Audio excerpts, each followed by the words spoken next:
포경업의 명예와 영광.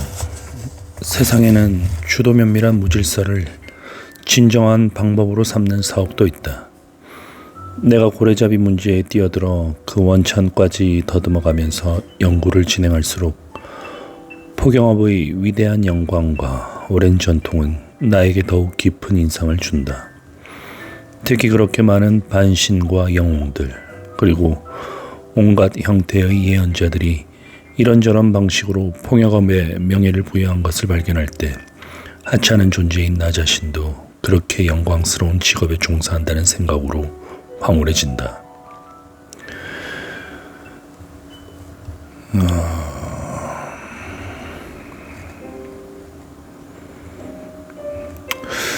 이게 제가 책을 읽는 유튜버로 행세하는 이유인 것 같습니다.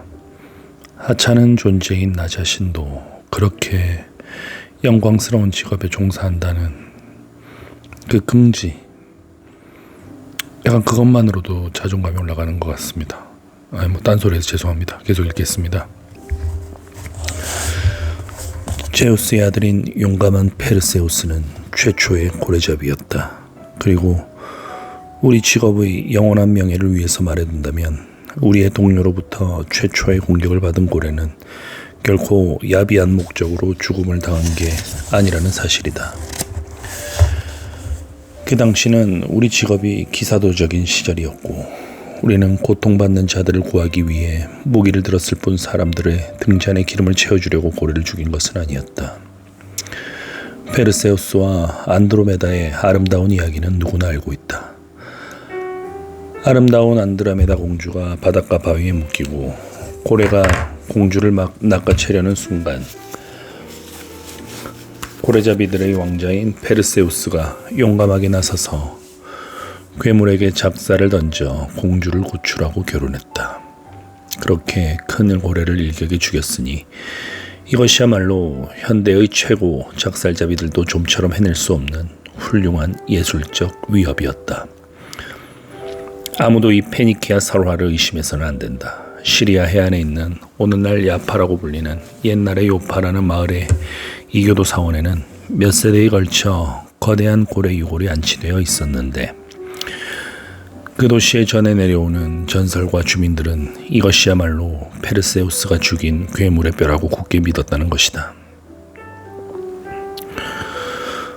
그 후 로마인이 요파를 점령했을 때 그 유골은 전리품으로서 이탈리아로 옮겨졌다. 그런데 이 이야기에서 가장 기이하고 암시적으로 중요한 것은 예언자 요나가 출항한 곳이 바로 요파였다는 점이다. 페르세우스와 안드로메다의 모험담과 비슷한 이야기에 저 유명한 성지와 용에 관한 이야기가 있다. 실제로 이 이야기가 페르세우스의 이야기에서 간접적으로 유래했다고 생각하는 사람들도 있다. 나는 성 조지의 이 이야기에 나오는 용이 바로 고래였다고 주장하고 싶다. 옛날 연대기에서는 고래와 용이 묘하게 혼동되는 경우가 많고 동일한 것으로 여겨지는 경우도 많기 때문이다. 그대는 물의 사자 같고 바다의 용 같다고 에스겔은 성사에서 말하고 있는데 이것은 분명 고래를 의미한 것이며 실제로 몇몇 성서 판본에서는 고래라는 말을 쓰고 있기도 하다. 그뿐만이 아니다.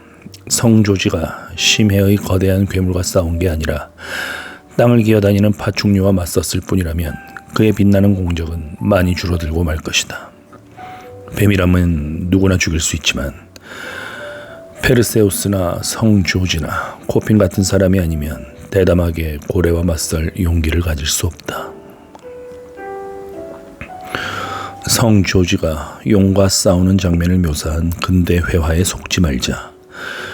옛날에 그 양홍적인 고래잡이가 맞서 싸운 생물은 그리핀 같은 모양으로 모호하게 묘사되어 있고 성자는 말을 타고 육지에서 싸운 것으로 되어 있다. 당시는 화가들이 고래의 참모습을 몰랐던 무지몽매한 시대였고 페르세우스의 경우처럼 성조지와 싸운 고래도 바다에서 해변으로 기어 올라왔을지도 모르고 성조지가 때려눕힌 동물도 실제로는 큰 바다 표범이나 해마였을지 모른다.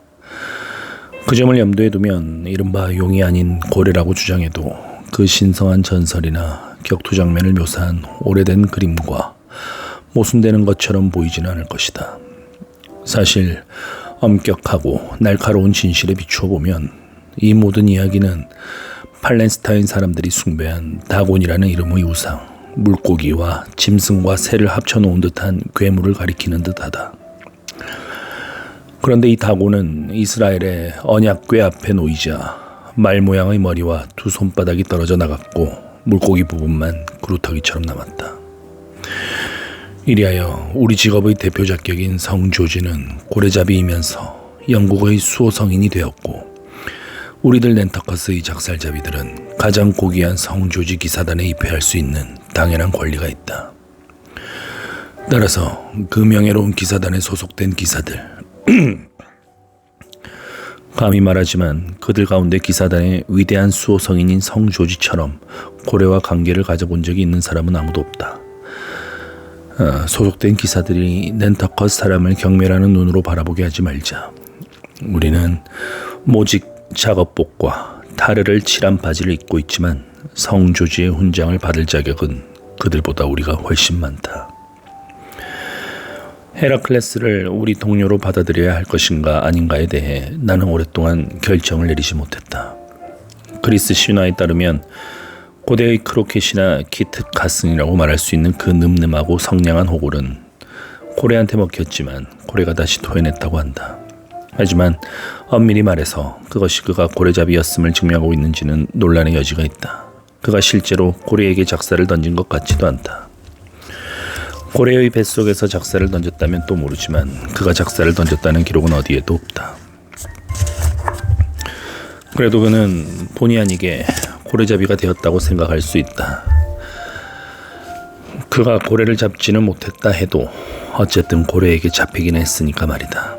나는 그가 우리와 같은 고래잡이라고 주장하고 싶다. 하지만 여기서 상반되는 주장을 하고 나서는 권위자들이 있다. 그리스 신화에 나오는 헤라클레스와 고래 이야기는 그보다 훨씬 오래된 히브리의 요나와 고래 이야기에서 유래한 것이라고 생각하는 사람과 그 반대라고 주장하는 사람이 그들이다. 두 이야기가 아주 비슷한 것은 확실하다. 따라서 내가 반신 헤라클레스를 동료로 인정한다면 예언자 요나를 동료로 인정하지 않을 이유는 없지 않은가. 영웅과 성자, 반신과 예언자들만 우리 기사단의 명부에 올라있는 것은 아니다.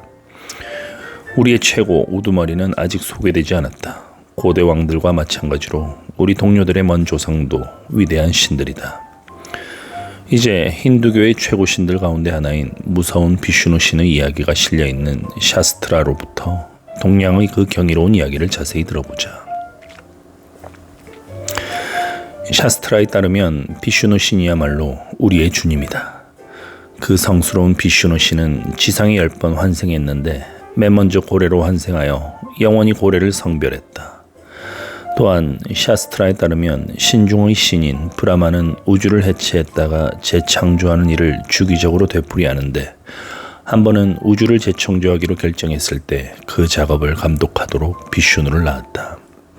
하지만 비슈누는 창조를 시작하기 전에 우선 신비의 경전인 베다를 반드시 숙독해야 했던 것 같고, 따라서 그 경전에는 젊은 건축가들에게 주는 가르침이 실제적인 암시 형태로 실려 있었던 게 분명하다. 그런데 그 베다는 바다 밑바닥에 놓여 있었기 때문에 비슈누는 고래로 변신하여 바다의 가장 깊은 곳까지 내려가서 그 신성한 책을 가지고 나왔다. 그렇다면 말 타는 사람을 승마인이라고 부르듯 비슈누 신을 고래잡이라고 부를 수 있지 않을까? 페르세우스, 성조지, 헤라클레스, 요나, 그리고 비슈누, 이들이 바로 고래잡이 회원 명부에 올라있다. 고래잡이 클럽 이외에 또 어떤 클럽이 그런 얼굴들을 우두머리로 받들 수 있겠는가?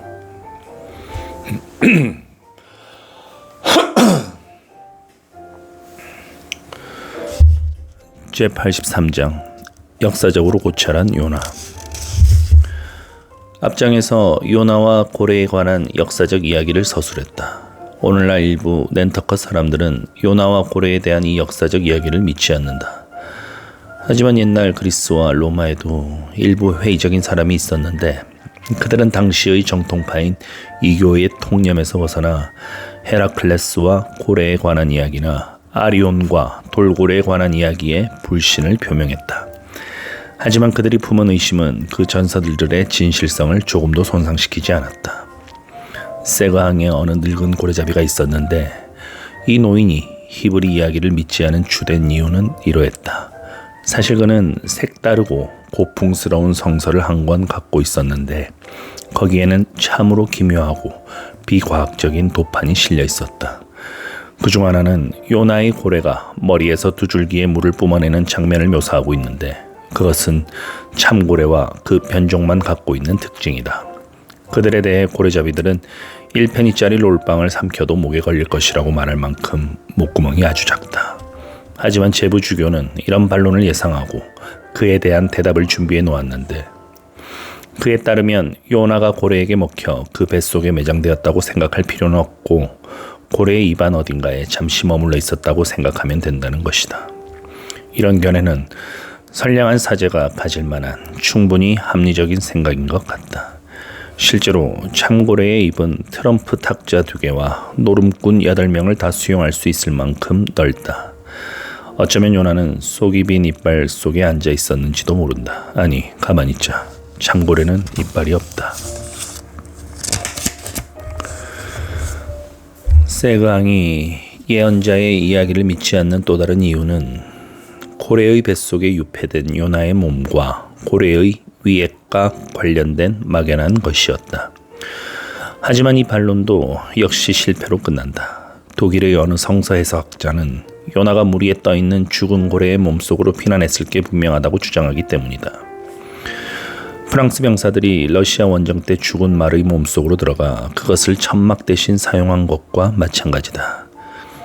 게다가 유럽의 다른 성경 주석자들은 요나가 요파의 배에서 바다로 내던져졌을 때 가까이 있던 다른 배로 곧장 도망쳐 갔는데 그 배의 뱃머리 장식이 고래였을 거라고 주장했다. 이런 주장에 내 견해를 덧붙이면 오늘날에는 배에 상어니 갈매기니 독수리 따위의 이름을 붙이듯 요나가 도망친 배의 이름이 고래였을지도 모른다. 요나서에 언급된 고래는 단지 구명대일 뿐이고 위험에 빠진 예언자는 이 구명대로 헤엄쳐가서 익사를 면했다고 주장하는 성서 해석학자도 많았다. 그래서 가여운 세그항 노인은 사면초가에 빠진 꼴이다. 그러나 그에게는 요나 이야기를 믿지 않는 또 다른 이유가 있었다. 내 기억이 맞다면 그것은 이런 이유였다. 고래는 지중해에서 요나를 삼켰다가 사흘 뒤에 토해냈는데 그곳은 니네베에서 사흘째 걸리지 않는 곳이었다. 니네베는 티그리스 강변의 도시로서 가장 가까운 지중해 연안에서도 니네베까지 가려면 사흘보다 훨씬 오래 걸린다. 이것은 어찌 된 일인가? 하지만 고래가 예언자를 니네베에서 사흘 걸리는 곳에 상륙시킬 다른 방법은 없었을까? 아니, 있다. 고래는 희망봉을 돌아서 요나를 운반했을지도 모른다. 하지만 그러려면 지중해를 끝에서 끝까지 달려가야 하는 것은 말할 것도 없고 다시 페르시아만과 홍해를 통과해야 하고 아프리카 대륙을 단 사흘 만에 일주하여 티그리스 강을 거슬러 올라가야 한다. 티그리스 강은 니네베 근처에서는 수심이 너무 얕아서 어떤 고래도 헤엄칠 수 없다. 게다가 요나가 그렇게 아득한 옛날 역경을 뚫고 희망봉을 돌았다면 그 커다란 고지를 처음 발견한 영예는 바르톨로미우 디아스에서 요나에게 넘겨져야 하고 그렇게 되면 근대사는 거짓말이 되고 만다. 그러나 세그항 노인의 어리석은 주장은 자신의 판단력에 대한 어리석은 자만심을 나타낼 뿐이고 그의 학식도 태양과 바다에서 배운 것에 불과하다는 점을 생각하면 이것은 더욱 괘씸한 일이다. 그것은 그의 어리석고 불경스러운 자만심과 성직자에 대한 혐오스러운 반항심을 보여줄 뿐이다. 포르투갈의 어느 가톨릭 신부는 요나가 희망봉을 돌아서 니네베에 갔다는 이 생각 자체가 세상에서 흔히 일어나는 기적을 크게 부풀린 것이라고 주장했기 때문이다. 사실이 그랬다. 게다가 오늘날까지도 교양 있는 터키인들은 요나 이야기가 역사에 실제로 있었던 일이라고 굳게 믿고 있다. 그리고 약 3세기 전에 해리스의 항해기에 나오는 어느 영국 여행자는 요나를 기리기 위해 세워진 터키의 사원에 대해 이야기하고 그 사원에는 기름이 없어도 타는 기적의 등잔이 있다고 말한다. 모비딕 여기까지 읽겠습니다. 하시는 일 모두 잘 되시길 바랍니다. 들어주셔서 고맙습니다. 좋은 밤 되십시오.